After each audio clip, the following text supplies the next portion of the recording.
Hello everyone, I am नवीन कुमार और यहाँ पर एक कंपनी जिसका नाम है शिप रॉकेट। इस कंपनी का आईपीओ आ रहा है 12 अगस्त से 14 अगस्त के बीच में। 97 का प्राइस सेट किया है और 7000 करोड़ रुपीस की पूरी कंपनी की उन्होंने वैल्यू लगाई है। 1600 करोड़ रुपए उठा रहे हैं, जिसमें से 885 करोड़ रुपीस तो कंपनी के पास में जा रहे हैं, बाकी 700 crore rupees worth of shares company के प्रमोटर्स की जेब में जा रहे हैं। प्रमोटर्स ने ये पब्लिक की फॉर्म में बोलो, बिकॉज प्रमोटर्स ने भी अपने आप को एज ए पब्लिक कंसिडर करवा लिया है ऑलरेडी। दैट मीन्स कि ये कंपनी जो है पूरी प्रोफेशनली मैनेज्ड है, इसमें कोई भी प्रमोटर आज के दिन देखने को नहीं मिल रहा है। अब यहाँ पे मेजरली अच्छा खासा पैसा प्रमोटर्स की जेब में जा रहा है, तो कंपनी की जो वैल्यू है अच्छी खासी लगाने की कोशिश की गई है। अब हम लोग देखते हैं कि कंपनी की हवा किस तरीके से आज के दिन देखने को मिल रही है, तो लगभग 15-16% पॉजिटिव में है। That is again okay. Company करती क्या है? तो कंपनी बेसिकली देखा जाए तो एक बिचौलिया है, राइट? एक सर्विस प्रोवाइडर है, जैसे उबर है, ओला होते हैं, ये जो सर्विस प्रोवाइडर्स होते हैं, इनके पास में कुछ ऑन नहीं करते हैं बेसिकली, बट इनके पास में एक पूरा सिस्टम होता है जिस पर कस्टमर आते हैं। अब ये कंपनी क्या काम करती है? तो ये डिलीवरी का कंपनी का काम करती है, कार्गो डिलीवरी। इंडिया के बाहर अगर किसी को माल डिलीवर करवाना है, बड़ी-बड़ी कंपनियों को अपना जो ब्रांड कंपनियाँ जिनकी होती हैं, उनके खुद के फुलफिलमेंट सेंटर्स होते हैं, उनको सामान एक जगह से दूसरी जगह पहुँचाना है, चाहे वो कंट्री में पहुँचाना है या फिर कस्टमर्स के साथ में इंडिविजुअली पहुँचाना है। तो इनके पास में एक पूरा प्लेटफ़ॉर्म है, जिनके ऊपर में जो डिलीवरी पार्टनर्स हैं, वो इस प्लेटफ़ॉर्म के साथ में जुड़े हुए हैं। चाहे वो डिलीवरी वाले हों, चाहे ई-कॉम वाले हों, चाहे एक्सप्रेस बीज़ वाले हों, मतलब इनके पास में बहुत सारे पार्टनर्स हैं।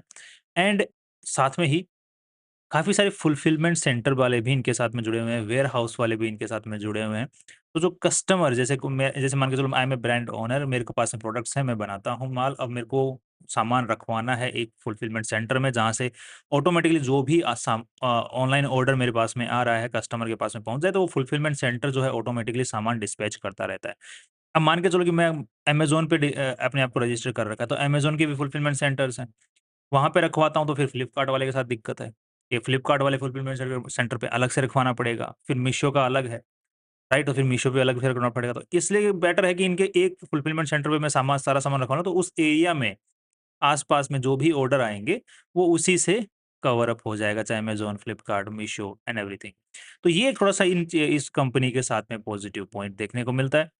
साथ में इंडिया के बाहर भी अगर आप कोई बड़ी कंपनियाँ होती हैं, उनको बल्क में सामान पहुँचाना है, कार्गो भेजना है, राइट? तो वो ये कंपनी प्रोवाइड करती है सर्विस, वेयरहाउस सर्विस प्रोवाइड करती है। साथ में बाहर से सामान आता है, तो उसको भी सर्विस प्रोवाइड करती है। सो एक बेसिकली देखा जाए तो ये कुछ ओन नहीं करती है यहाँ पे, राइट? कोई भी गाड़ी-वाड़ी, वेयरहाउस एंड ज़मीन वगैरह, बट ये सारा एक प्लेटफ़ॉर्म प्रोवाइड करती है। That's a good thing about this company. जितना मोटा-मोटा तौर पे मैं समझ पाया, उतना मैं आपको समझाया यहाँ पे।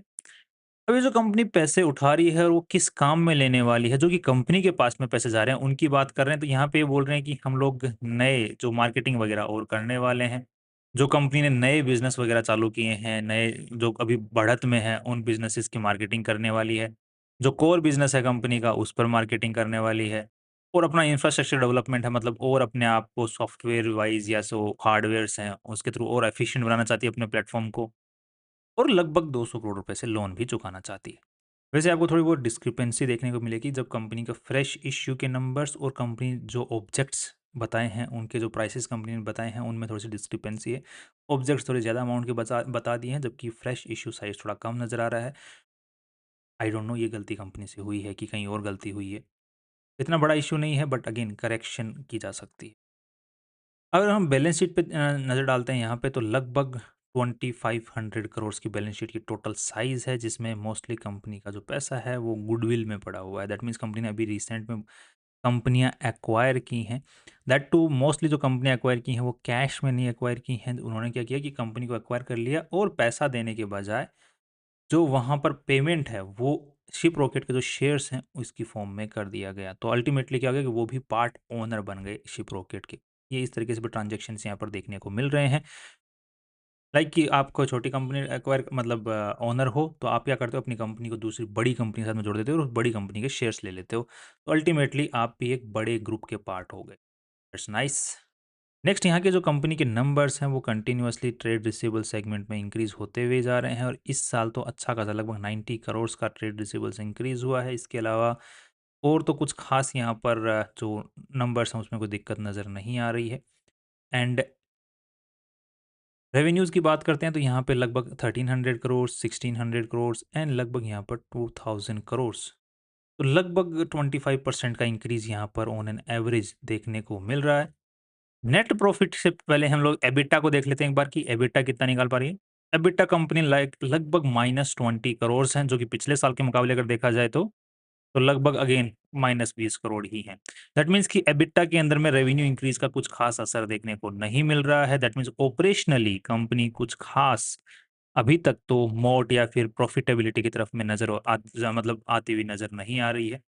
और नेट प्रॉफ़िट्स की बात करते हैं तो नेट प्रॉफ़िट्स तो ख़ैर इंक्रीज़ हो रहे हैं यहाँ पर, मतलब डिक्रीज़ हो रहे हैं।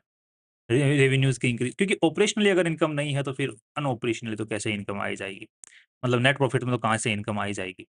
क्योंकि फ्यूचर में इस कंपनी से इनकम आ सकती है। यस, जो इसके नए इमर्जिंग जो नए मार्केट्स में ये घुस रही है, वहाँ से ज़रूर नेट प्रॉफ़िट्स आ सकते हैं, चांसेस हैं। बट उसके लिए इसके रेवेन्यूज़ को बहुत ज़्यादा एग्रेसिवली इंक्रीज़ होना पड़ेगा। एंड अभी क्या है कि कंपनी एक्सपेंस बहुत ज़्यादा कर रही है, जिसकी वज़ह से नेट प्रॉफ़िट फ़िलहाल के नज़र में, मतलब मुझे पर्टिकुलरली अगर हम लोग फ़ोरकास्ट करने की कोशिश करते हैं पास्ट नंबर्स के हिसाब से, तो फ़ोरकास्टिंग में कुछ नेट प्रॉफ़िटेबिलिटी अभी तो ख़ास दिखती हुई नज़र नहीं आ रही है। तो ये एक थोड़ा इश्यू है। तो मेन इश्यू जो है नेट प्रॉफ़िट का भी है और कैश फ्लो का भी है। कैश फ्लो से ज़्यादा बड़ा इश्यू नेट प्रॉफ़िट का है। कंपनी के ट्रेडमार्क्स वग़ैरह रजिस्टर्ड नज़र आ रहे हैं आज के दिन। अब इस कंपनी को कंपेयर करने के लिए हम लोग एक कंपनी यूज़ कर सकते हैं, यूनिकॉमर्स ई-सॉल्यूशंस।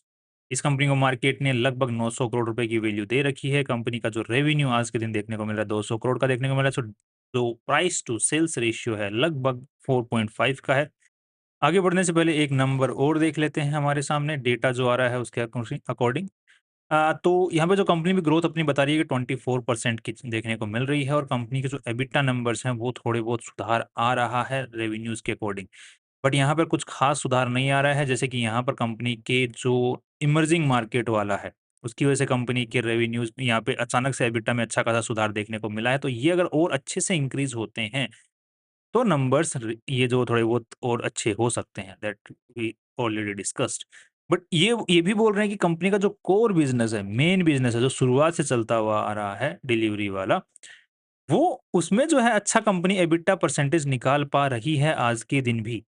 बट जो इमर्जिंग वाला जो बिजनेस है, वो अभी फिलहाल के तौर पे अच्छा मार्जिन नहीं दे रहा है। बट अगर आपने इस चीज़ पे ध्यान दिया होगा तो कंपनी के जो total overall margins EBITDA percentage में पिछले 2 साल में कुछ मतलब पिछले 1 साल के अंदर में कुछ खास इंक्रीज़ नहीं हुआ है, चाहे कोर बिज़नेस वाला हो, चाहे ओवरऑल हो। अब ये जो बिज़नेस है पर्टिकुलरली हमारे जैसे लोगों के काम का नहीं है, ये बिज़नेसेस का काम का है।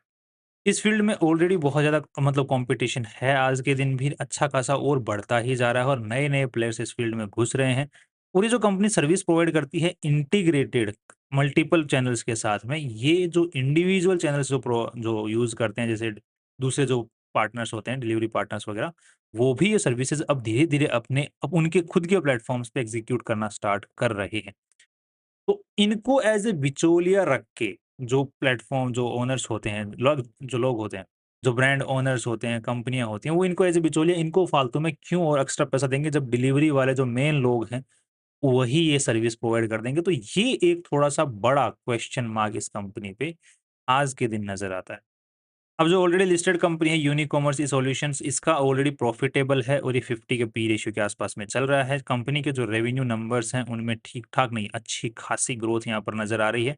नेट प्रॉफिट में ज़रूर ग्रोथ नहीं है और एबिटा परसेंटेज में भी ग्रोथ नहीं है इस पर्टिकुलर बिज़नेस में। जो प्रॉफिटेबल है उसकी हालत खराब है, तो अभी जो प्रॉफिटेबल नहीं है उसकी हालत तो खैर खराब होनी ही है।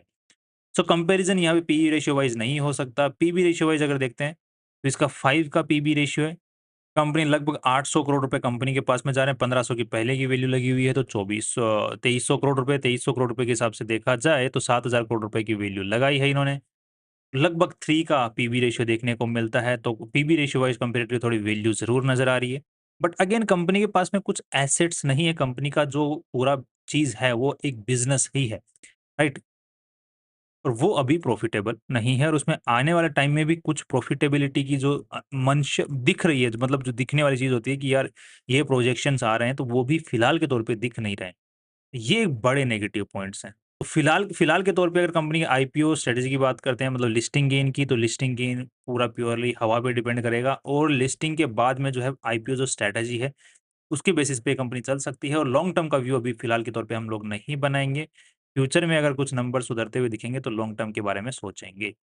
That's all from my side. कल फिर मिलते हैं नई वीडियो के साथ। Finally see you tomorrow.